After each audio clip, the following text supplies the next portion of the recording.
Bonjour et bienvenue à une autre prédication de l'Église chrétienne évangélique En Chemin.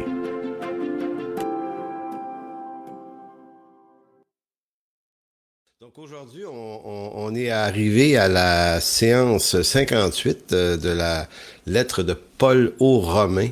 Donc 58 séances, c'est quand même beaucoup. Elle se trouve d'ailleurs sur une page, une chaîne YouTube qu'on a, mais bon, ça c'est une autre histoire.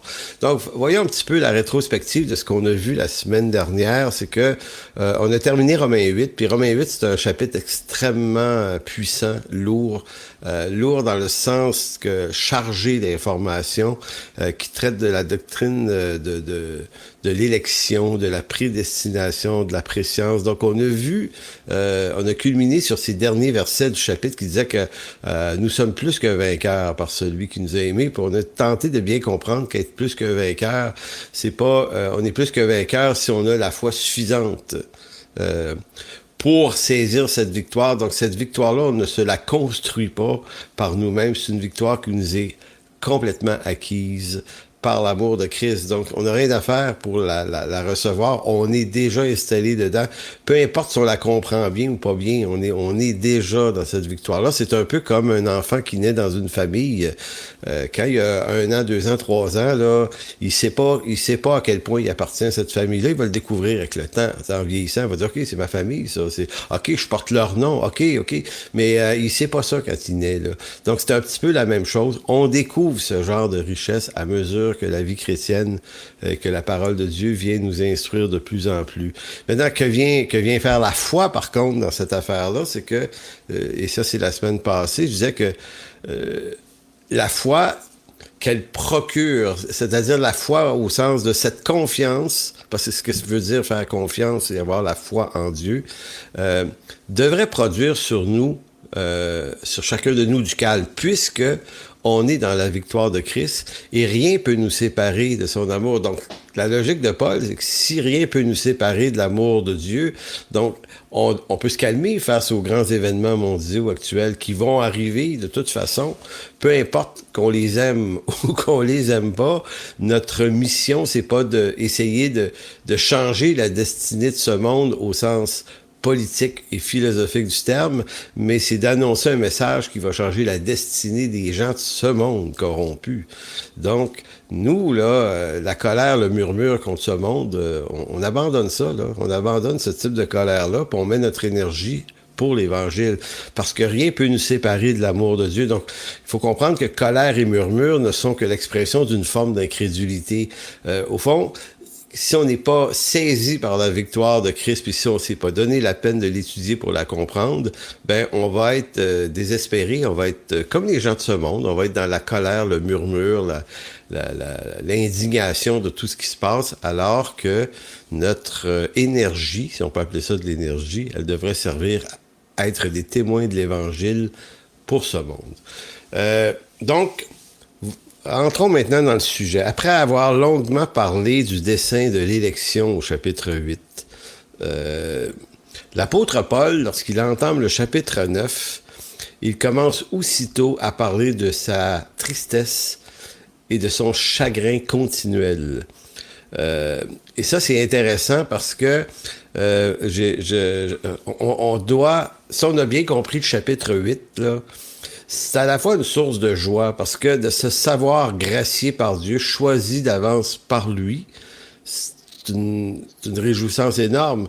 Mais si on comprend bien toute l'affaire, on saisit aussi que tous ne sont pas sauvés autour de nous. Et l'apôtre Paul, comme vous, comme moi, et plusieurs personnes m'ont exprimé ça par des messages en privé dans les dernières semaines, qui trouvaient ça difficile d'imaginer que des gens de leur famille, des amis, des proches, peu importe qui, ne se sont jamais tournés vers le Seigneur pour être sauvés.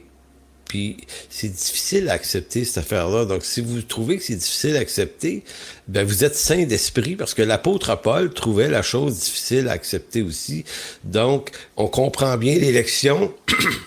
Et une des preuves qu'on la comprend bien, c'est qu'on est animé par les mêmes sentiments de tristesse de Paul. Donc, cette doctrine biblique qui cause énormément de débats depuis 2000 ans, je pense, là, la question de l'élection et la prédestination, a été malheureusement souvent aussi une pierre d'achoppement pour beaucoup. C'est-à-dire, la question est de savoir si on est en mesure d'accepter ce qu'elle dit vraiment, ou si on va pas chercher des voies d'évitement ou des voies de contournement, ou d'aller trouver des raisonnements en périphérie pour se dire non, ça peut pas vraiment vouloir dire ça, ça fait pas de bon sens.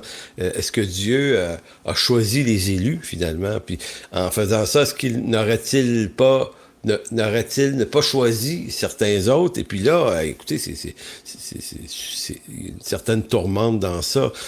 Vous savez, tourmente que je connais bien pour moi-même, là, je l'ai encore d'ailleurs, cette tourmente-là, mais on aura beau chercher une façon, un moyen, un raisonnement pour solutionner ce conflit, si on peut appeler ça un conflit dans nos cœurs. Donc pour certains, ça va avoir de dire, OK, l'enfer existe, mais ça va être temporaire, ça sera pas éternel. Donc, OK, ça... D'autres ont dit, bah non, c'est un salut universel. Finalement, Dieu va se convaincre par son amour de sauver tout le monde. Salut universel. Il n'y a pas donc plus de jugement d'enfer. Donc, c'est une autre façon de régler ce conflit-là. En réalité, il y a deux affaires qu'on veut essayer de sauver par des voies d'évitement comme ça. C'est que, d'abord, on veut résoudre notre conflit soi-même. Tu sais, ce que ça pose comme peine, comme conflit dans nos cœurs qu'on n'aime pas. Donc, on va essayer de trouver un raisonnement qui atténue ce sentiment. Il y a ça qui peut être la raison. L'autre raison peut être aussi sauver la réputation de Dieu. Moi, ça a été ça longtemps, mon souci. J'étais là, Dieu peut pas être de même, là. Il me semble qu'il est bon, puis il est amour, puis il est miséricorde, il est grâce, il est pardon. Donc, si j'aligne tous les mots qui décrivent le caractère de Dieu, je me dis, il me semble que ça va pas.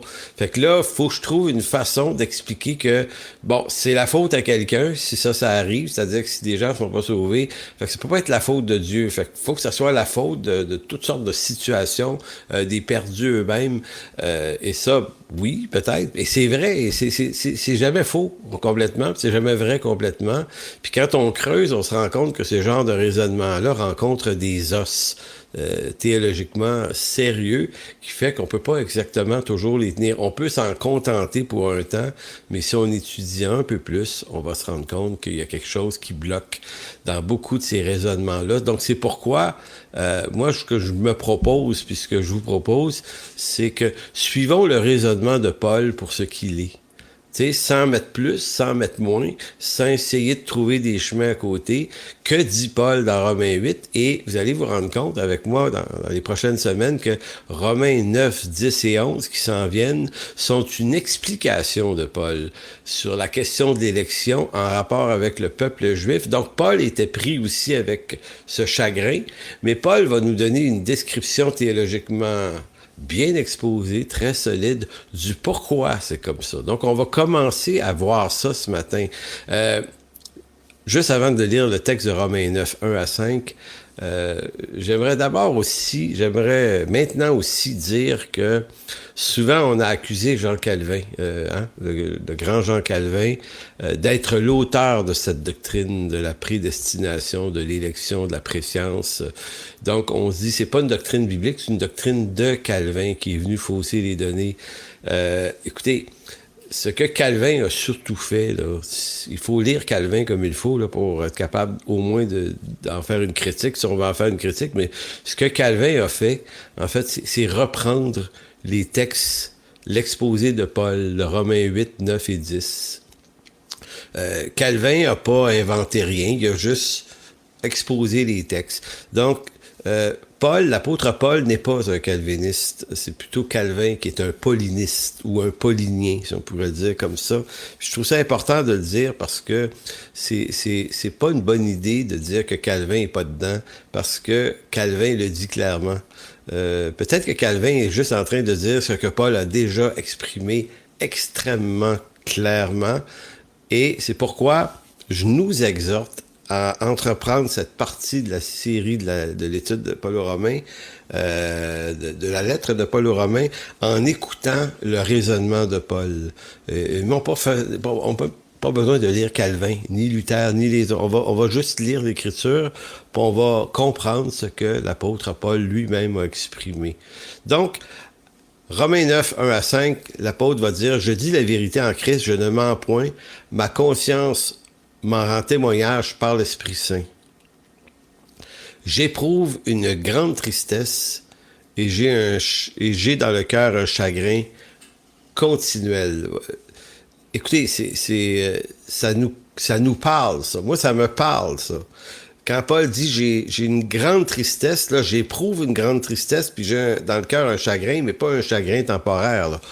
Continuel. Pourquoi? Il dit, car je voudrais moi-même être anathème et séparé de Christ pour mes frères, mes parents, selon la chair, qui sont israélites et à qui appartiennent l'adoption, la gloire, les alliances, le culte et les promesses et les patriarches, et qui sont issus selon la chair de Christ, qui est au-dessus de toutes choses, Dieu béni éternellement. Amen.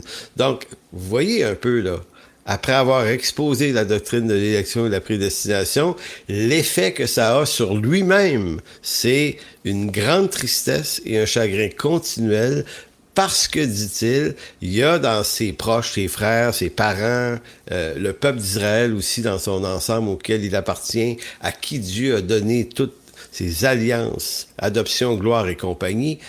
Paul dit, écoute, moi, là, ça me fait de la peine. Pourquoi? Parce que je réalise que beaucoup d'entre eux ont tout simplement pas saisi l'Évangile. C'est ça. Donc, si on éprouve un chagrin continuel à cause d'une potentielle perdition des gens qui nous entourent, on est juste normal. En tout cas, on est au moins aussi normal que l'apôtre Paul. Maintenant, allons vers un deuxième point, puis on va revenir sur le chagrin de Paul. Je veux juste exposer l'idée que quand on lit la lettre aux Romains, Romains 1 à 8, là, il y a comme une suite. Quand on arrive au chapitre 9, 10 et 11, on appelle ça israélologie. C'est-à-dire que là, l'apôtre Paul concentre sur le peuple juif. Et il nous explique toute la question de l'élection, mais juste en rapport avec les patriarches et la descendance juive depuis Abraham jusqu'à Jésus. Et il tente de nous expliquer ce qui se passe, pourquoi si peu nombreux à l'époque se sont tournés vers Dieu. Et donc, c'est trois chapitres qui traitent de sotériologie, là, de salut, d'israélologie, donc d'Israël, et d'eschatologie, puisqu'il y a dans ça une part d'éléments prophétiques sur les derniers jours aussi. Donc, certains commentateurs ont pensé que ces trois chapitres-là, originairement, n'étaient pas dans la lettre de Paul nécessairement, ou n'étaient pas nécessairement placés là, comme si Paul, abruptement, au chapitre 9, entrait dans un autre case, et qu'au chapitre 12, il revenait à la suite du chapitre 8, un peu comme si on enlevait ces trois chapitres-là, puis la lettre, elle aurait une belle continuité. Donc, le chapitre 8, on tomberait à 12 après, puis ça serait... Mais beaucoup de commentateurs pensent que non, puis je suis plutôt d'accord avec eux. Je pense vraiment que le chapitre 9 est une conséquence du chapitre 8, puisque Paul a exposé la doctrine de l'élection, puisqu'il constate que des gens de sa famille, de ses proches, de ses parents, de son peuple ne sont pas sauvés. Donc l'apôtre Paul exprime son chagrin, mais son chagrin, comment vous dire ça?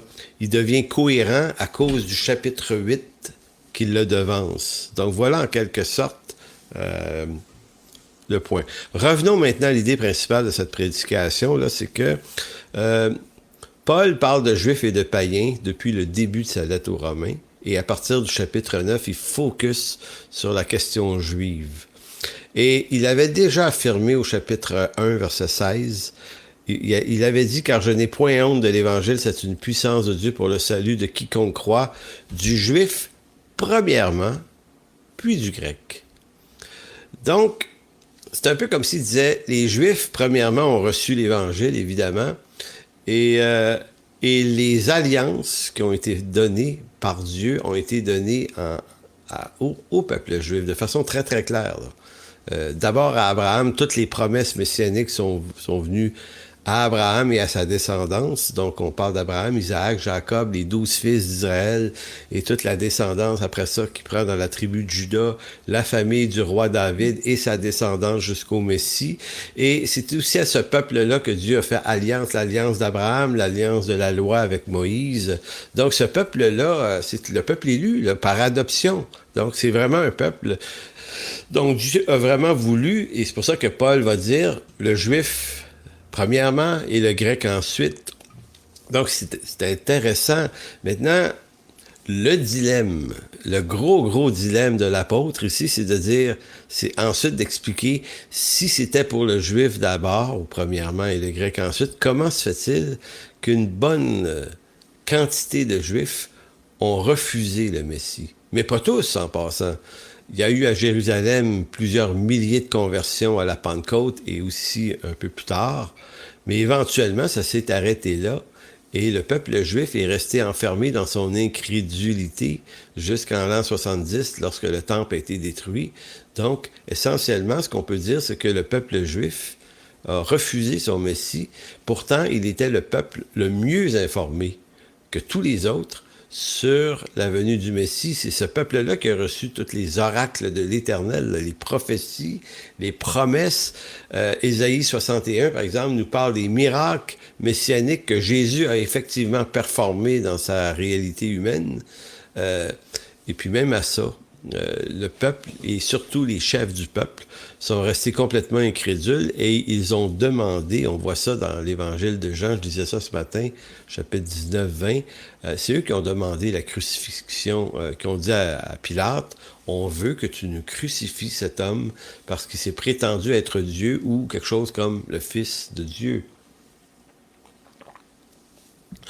Donc, la question de Romains 9, 10 et 11, elle est très importante parce que si on comprend bien ce que Paul est en train d'exposer comme mécanisme ici, ça nous explique pourquoi les Juifs, à qui tout ça est destiné premièrement, sont ceux qui premièrement vont le refuser en majeure partie. Donc Romains 9, ça veut un texte difficile à aborder parce que Paul y présente la justice de Dieu qui de loin n'a rien à voir avec la justice des hommes. Si donc Dieu ne sauve pas tout Israël, alors que ce peuple est le peuple élu de Dieu, hein? Je répète encore, c'est le peuple à qui appartiennent l'adoption, la gloire, les alliances, la loi, le culte, les promesses, les patriarches, et de qui est issu selon la chair le Christ. Donc, si ce peuple-là, si richement nourri, est passé à côté du plan du salut, ben, ça se complique là, pour nous. Là. Qui peut être sauvé? Là? C'est comme... En d'autres mots, si ce peuple meilleur que nous dans son approche, dans sa dévotion pour Dieu, dans son zèle pour lui, dans son respect de l'Écriture, parce que c'était un peuple qui était quand même extrêmement respectueux, comment on s'explique qu'ils n'ont pas vu le Messie passer puis qui ont demandé sa mort? C'est énorme comme situation, mais c'est à la fois aussi énorme que cette énormité-là est une énorme lumière qui nous donne une explication sur comment Dieu sauve des hommes. Les sauve-t-il par le fruit de leurs efforts, de leurs zèles, de leurs bonnes œuvres, même de leur bonne compréhension? Est-ce que le salut vient de l'homme et de sa capacité à tout gober, à tout saisir, ou est-ce qu'il vient d'une autre façon? Donc, les Juifs, là, c'est pas un peuple d'athées, là, en passant, c'était des croyants. Donc, alors, comment se fait-il que si peu est reconnu le Messie? C'est pour ça que l'apôtre Paul entame à partir du chapitre 9 de Romains une explication dans laquelle il va nous exposer la justice de Dieu versus la justice des hommes. Je pense que notre réaction au chapitre 9, 10 et 11, et même le chapitre 8 de Romains, dévoile un peu à quelle justice on est le plus attaché. Est-ce que la justice des hommes nous importe plus que la justice de Dieu? Qu'est-ce que c'est la justice des hommes?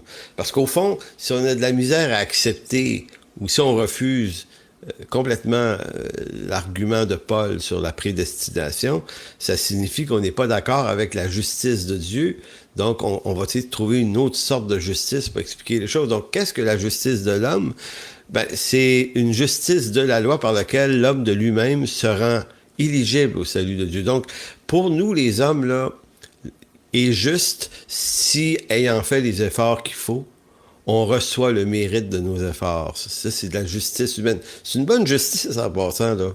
C'est normal de récolter ce qu'on a semé, en bien ou en mal. C'est juste. Mais ça, c'est une justice qui est quand même humaine. Et c'est la justice humaine sous la chute. Maintenant, cette justice humaine qui est bonne pour gérer les choses de ce monde, mais dans un monde pécheur sous la chute, n'est pas nécessairement la justice de Dieu. Donc, c'est pour ça qu'ici, l'effort à faire, c'est de débrancher de notre façon de comprendre la justice. Donc ça, c'est la justice de l'homme. La justice de Dieu, elle ne considère aucun mérite de l'homme. Hein? Et selon cette justice, tout homme mérite un châtiment éternel à cause du péché et de la chute. Mais dans cette même justice-là, à cause du sacrifice de Christ, Dieu donne grâce. Il fait grâce à des pécheurs. Donc, c'est pour ça que l'apôtre Paul, et si vous allez au verset 14 de Romains chapitre 9,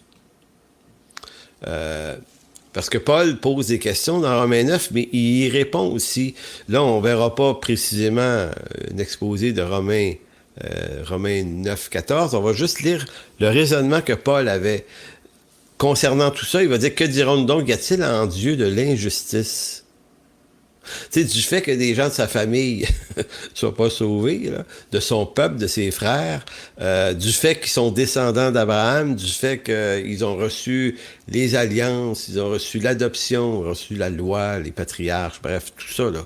Et que, néanmoins, ils se soient pas tournés vers le Messie, il va dire, est-ce que ça dit ça?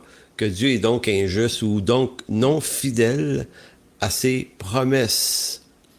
La réponse de Paul, c'est loin de là. Car il dit à Moïse, je ferai miséricorde à qui je fais miséricorde, et j'aurai compassion de qui j'ai compassion. Ainsi donc, cela ne dépend ni de celui qui veut, ni de celui qui court, mais de Dieu qui fait miséricorde.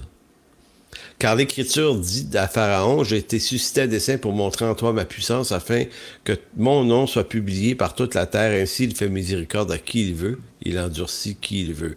Et c'est ça le bout là, de l'affaire qui est dur à digérer. On se dit, coudonc, il n'y a absolument rien qu'on peut faire. Ben, selon la réponse de Paul, là, c'est pas Calvin qui le dit, c'est l'apôtre Paul. Il dit, voici, c'est comme ça que fonctionne la justice de Dieu. Donc, vous comprenez là, que la justice des hommes et la justice de Dieu font pas bon ménage, même si elles sont chacune des deux juste dans leur juridiction. Maintenant, quand on entre dans les choses d'en haut, il faut apprendre à réfléchir en vertu de la justice de Dieu. Donc, voyons un petit peu mieux la justice de l'homme. Je vais la décrire un peu plus précisément. La justice de l'homme repose généralement sur le mérite de l'homme lui-même. En ce monde, on reçoit le fruit de nos efforts et de nos décisions, bon ou mauvais, et on trouve ça juste. Si quelqu'un n'a pas fait l'effort de s'instruire, là, on comprend qu'il n'y ait pas un bon travail puis qu'il n'y ait pas une bonne rémunération, mais si quelqu'un a travaillé très fort puis a étudié au stade supérieur universitaire pour aller se chercher des grades qui lui permettent, on va se dire, il a travaillé pour. C'est comme ça, notre justice, puis elle est bien correcte comme ça. La justice de l'homme considère au moins deux éléments importants comme étant la base de ce qui est juste aux yeux de l'homme. Donc, le premier des deux éléments importants dans la justice de l'homme, c'est le mérite par l'effort et la bonne intention et les bonnes œuvres comme moyen de mériter un avantage sur ceux qui ne font pas les mêmes efforts et les mêmes choix. Je le dis d'une autre façon, ce que j'ai dit tout à l'heure, mais ici, la justice de l'homme s'appuie sur le bon vouloir, les bonnes intentions, les bonnes œuvres, et c'est ça qui devrait nous faire mériter des bonnes choses.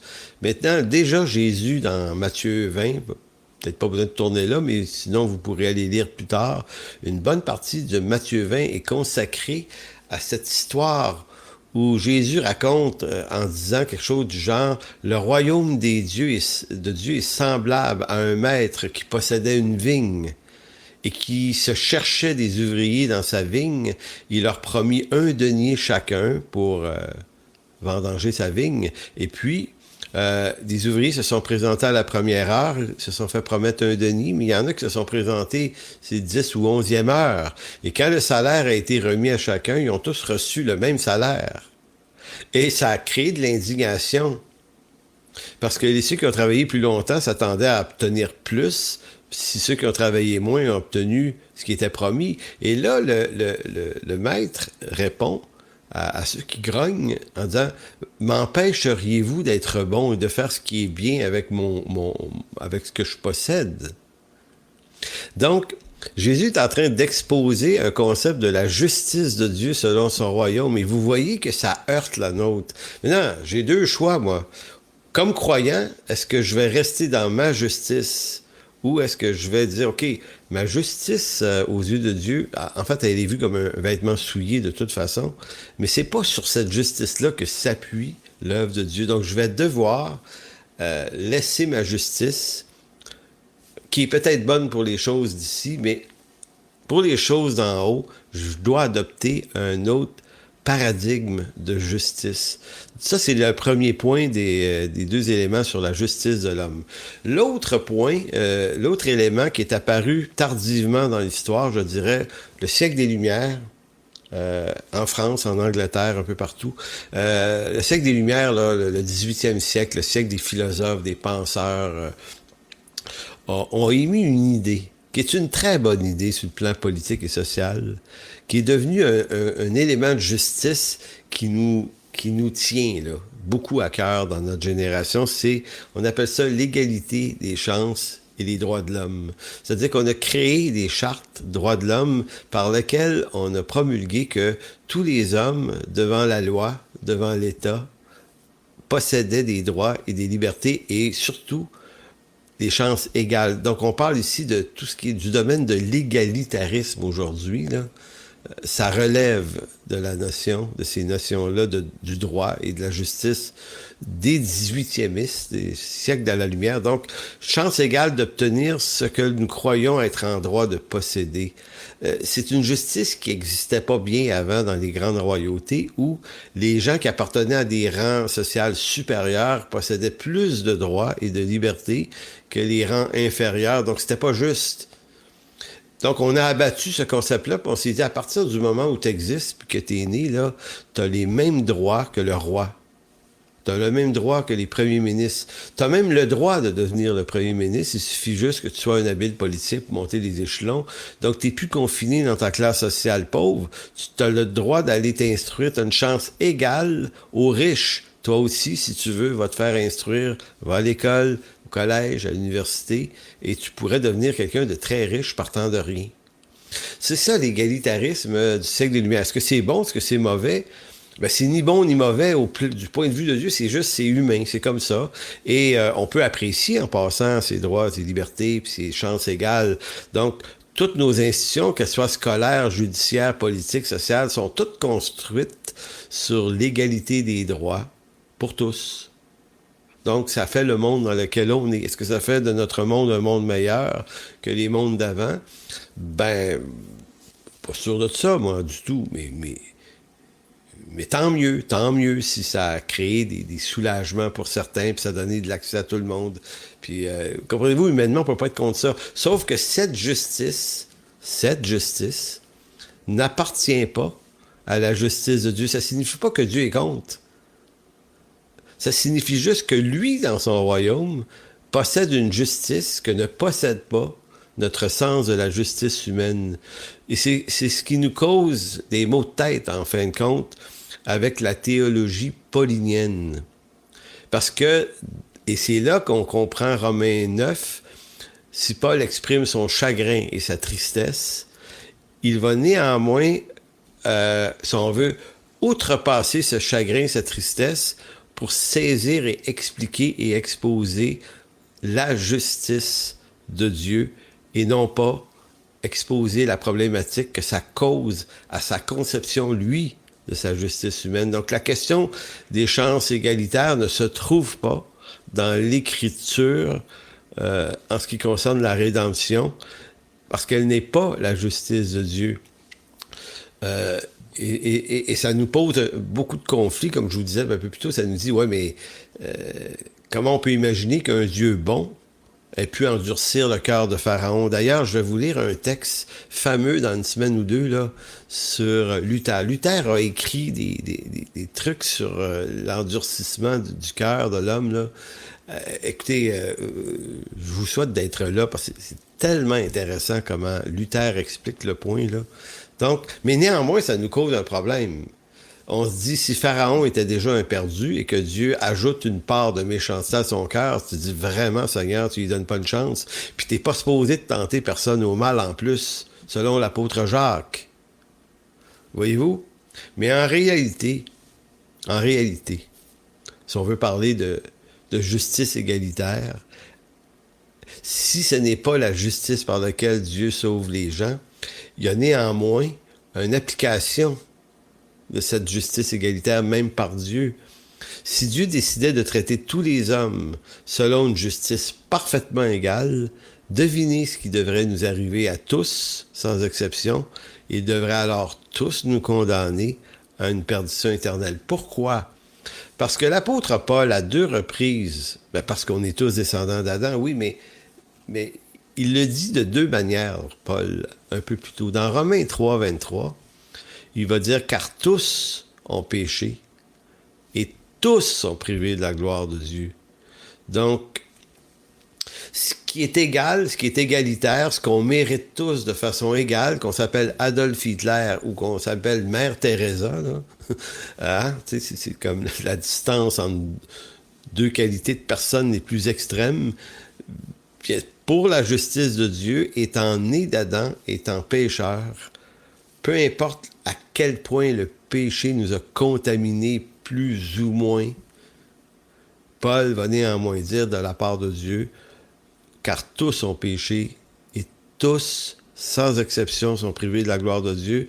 Dans Romains 5,12, il ajoute, c'est pourquoi, comme par un seul homme, le péché est entré dans le monde, et par le péché, la mort, et qu'ainsi la mort s'est étendue sur tous les hommes, parce que tous ont péché. C'est sans équivoque. Nous sommes tous, frères et sœurs, 100% coupables. C'est sûr que nous, on se trouve pas si pire.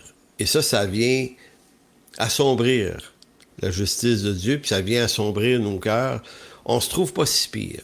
Parce qu'on se dit, tu sais, je suis pas Adolf Hitler, je suis pas Mussolini en Italie, le Duce qui a fait des purges pendant la Deuxième Guerre. On n'est pas Joseph Staline, par exemple, avec les purges staliniennes. On n'est pas Mao Tse-tung avec les purges de Mao en Chine. On n'est pas des criminels, on n'est pas des psychopathes, on n'est pas des tueurs en Syrie, je sais pas moi, on n'est pas des... Fait que c'est sûr que quand on se compare, on se console, sauf que c'est pas parce qu'on n'est pas comme ça qu'on n'est pas pour autant contaminé par le péché de toutes sortes de manières. Donc on se trouve pas si pire parce qu'on peut être des gens fidèles dans nos engagements. On aime nos enfants, puis on les aime pour de vrai en passant, puis on aime nos voisins, puis si on voit quelqu'un échapper sa carte de crédit par terre à l'épicerie, généralement on se fait un plaisir de la prendre, d'aller y porter. Sans doute ça vous est arrivé de voir quelqu'un échapper de l'argent, puis de dire hey, je vais lui dire, je vais lui ramener son argent. Comprenez-vous, on est des pécheurs, on est capable d'actes bons, par nature morale, par instruction. On est capable de ça. Donc, l'Écriture dit qu'on est complètement perdu, complètement dépravé, mais elle ne dit pas qu'on ne peut pas faire quelque chose de bien aussi, au sens moral du terme, et grâce à l'instruction, et par la grâce de Dieu aussi, Dieu freine notre propre folie. Parce que s'il nous livrait complètement à nous-mêmes, on n'a pas idée, de la folie qui pourrait sortir de nos cœurs. C'est pour ça que certains vont dire, le pire jugement qu'un Dieu peut faire sur un homme ou une femme, c'est de le livrer à son propre cœur. C'est rien de pire que ça. Donc, on est tous capables d'être bons, généreux, gentils, et de se voir comme un pécheur moyen. Donc, un pécheur moyen, là, ça ne mérite pas une perdition tant que ça éternelle. La justice et la sévérité de Dieu nous semblent disproportionnées par rapport au degré de nos offenses. Il y a quelque chose en nous qui résonne comme ça. Or, c'est précisément ce type d'aveuglement que produit le péché sur nous. En d'autres mots, si on ne se trouve pas si pire, c'est parce qu'on est aveugle aussi. On ne réalise pas. On est capable de s'aveugler par nos bonnes œuvres, puis de dire hey, je suis une meilleure personne que les autres, parce que moi, je fais des bien bonnes choses mieux que les autres. Et le péché produit ce type de séduction-là. Il nous aveugle de nous-mêmes. On ne réalise pas à quel point, même si on n'est pas Hitler ou Mussolini, on ne réalise pas à quel point il y a une folie qui réside, il y a un pécheur profond dans nos cœurs. Mais ce n'est pas notre propre justice qui est le barème de la justice qui nous jugera un jour, mais c'est la justice de Dieu qui nous reconnaît totalement coupables devant lui. Donc, on peut maugréer si on veut, mais le problème, c'est que ça reste que Dieu a décidé que c'était sa justice qui trônait sur la nôtre.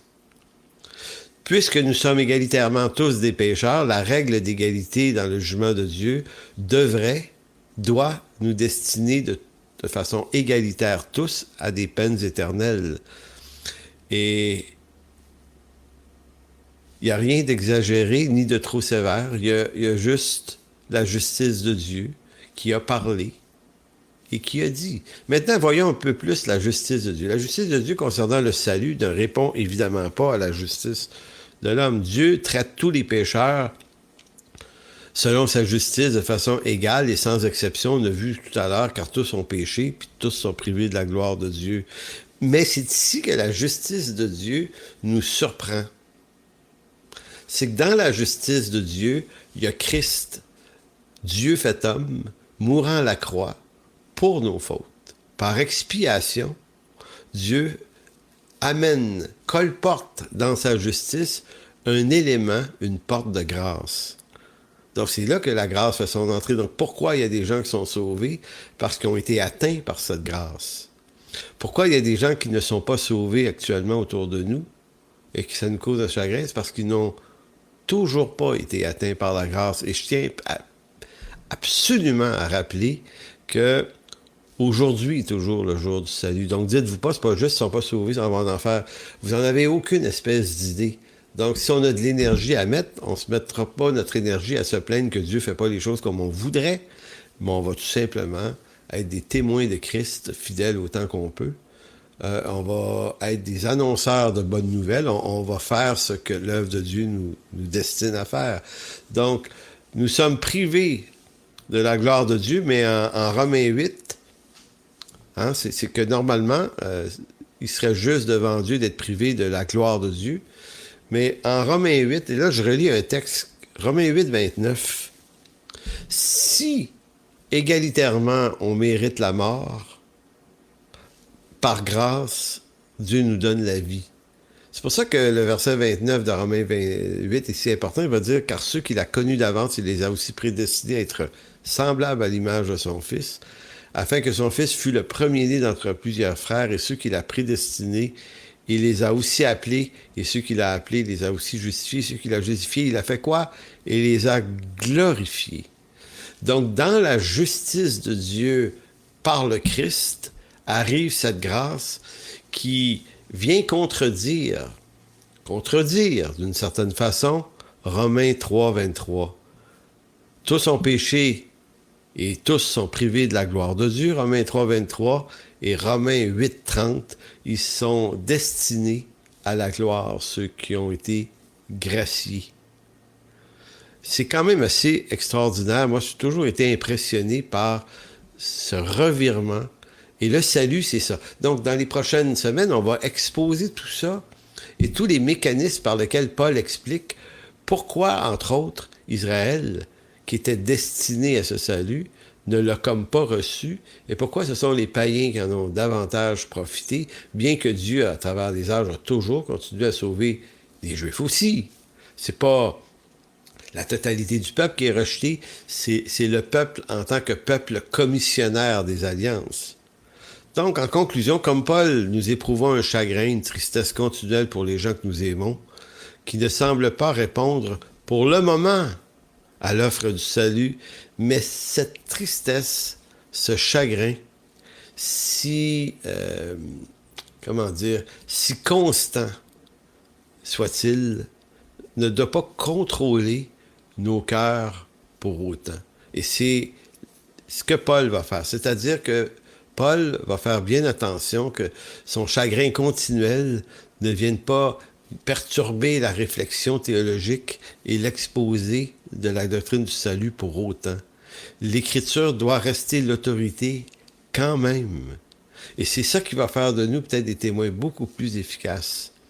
Je vous relis tout simplement pour vous dire que dans Hébreux 4.7, Dieu fixe de nouveau un jour. Quand? Aujourd'hui, en disant dans David, si longtemps après, comme il est dit plus haut, aujourd'hui, si vous entendez sa voix, n'endurcissez pas vos cœurs. Donc, on peut avoir de la peine pour nos proches qui ne connaissent pas l'Évangile, mais nos proches ne connaissent pas l'Évangile, c'est pas fini. Ils sont toujours vivants, donc ils sont toujours potentiellement des candidats au salut. Donc, nous ressentons un chagrin continuel pour les gens que nous aimons et il importe d'en faire quelque chose d'utile de ce chagrin, là. Qu'est-ce qu'on peut faire d'utile? Parce que c'est ce que Paul va faire, c'est une chose utile. Je vous amène un dernier passage à lire aujourd'hui, Romains 10, verset 1. Romains 10, 1. Qu'est-ce que l'apôtre Paul fait du chagrin qu'il expose dans Romains 9, 1? Ben, dans Romains 10, 1, il va dire, « Frères, le vœu de mon cœur et ma prière à Dieu pour eux, donc sa famille, ses parents, les Juifs, c'est qu'ils soient sauvés.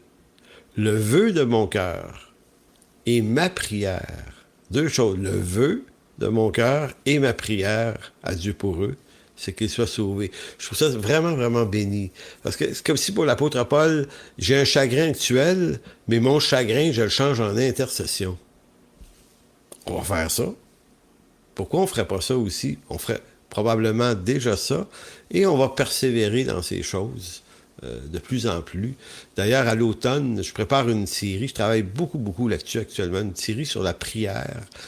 On va exposer dans cette série-là du jeudi soir, là, à tous les jeudis soirs dans le cours biblique, toutes sortes de thématiques, toutes sortes d'hommes de Dieu qui ont parlé de la prière. J'ai environ une vingtaine d'ouvrages là-dessus, là, sur la prière, que je suis en train de passer, puis de noter des choses. Puis on va s'intéresser à la prière, on va s'encourager, on va se motiver à ça. Vous souhaitez le salut des gens qui vous entourent, moi aussi, on souhaite tous ça. Mais on va se donner des moyens pour se rendre efficace dans ces choses. Donc, Seigneur, merci de bénir cette parole aujourd'hui. Merci pour cet homme qui est l'apôtre Paul, qui pour nous est un modèle. Un modèle dans sa réaction face au constat des gens perdus autour de lui, qui agit en homme en nous exposant son chagrin, sa tristesse, en nous cachant pas que pour lui c'était lourd. Et c'est béni parce qu'on peut comprendre aussi ce chagrin, cette tristesse, c'est la nôtre aussi. Et Seigneur, c'est important que cette chose, cette déclaration ait été faite dans l'Écriture parce qu'elle vient éclairer notre propre réaction, nos propres sentiments. Maintenant, Seigneur, donne-nous aussi l'intelligence de Paul d'avoir su faire quelque chose avec ça, d'avoir tourné ça en intercession pour les gens autour de lui, afin que le plus grand nombre soit sauvé. Parce que, Seigneur, tu es toujours un Dieu gracieux et tu aimes faire grâce à des pécheurs. Puisque Christ est mort, tu aimes faire grâce à des pécheurs. Alors, merci d'agir par ton Esprit Saint dans les cœurs des hommes et des femmes qui nous entourent, afin que le plus grand nombre se tourne vers toi. Merci, mon Dieu. Amen. Pour toute information, n'hésitez pas à communiquer avec nous à info@église-en-chemin.com.